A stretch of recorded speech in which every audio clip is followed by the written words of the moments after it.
Hello friends, આજે આપણે જોયું સંચાલનના મુખ્ય કાર્ય વિસ્તારો. સંચાલનના મુખ્ય 4 કાર્ય વિસ્તારો છે.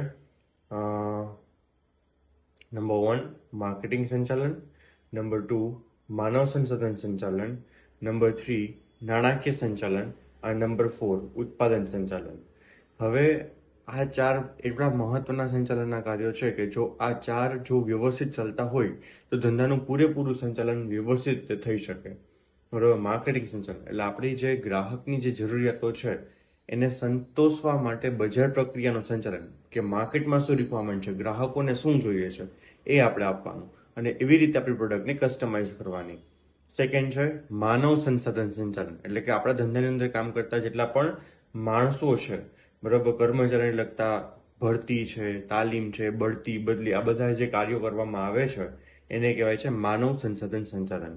ત્યાર પછી છે નાણાકીય સંચાલન, જેમાં ધંધાની મૂડીની પ્રાપ્તિ ક્યાંથી કરવી અને એની કાર્યક્ષમ ઉપયોગ અને તેનું આયોજન કરવું. બરોબર છે. આપણે રૂપિયા તો આપણી પાસે આવી ગયા છે, પણ હવે એનો ઉપયોગ કેવી રીતે કરવો, ખોટા વેડફાઈ નહીં અને પ્રોપર રીતેનું મેનેજમેન્ટ થાય, એનું નામ છે નાણાકીય સંચાલન.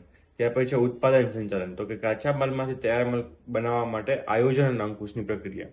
કાચા માલમાંથી આપણે તૈયાર માલ બનાવવાની જે પ્રક્રિયા છે એને કહેવાય ઉત્પાદનની પ્રક્રિયા.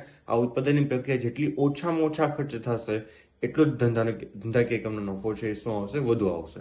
તો સંચાલનના મુખ્ય 4 કાર્ય વિસ્તારો છે: માર્કેટિંગ સંચાલન, માનવ સંસાધન સંચાલન, નાણાકીય સંચાલન અને ઉત્પાદન સંચાલન. Thank you.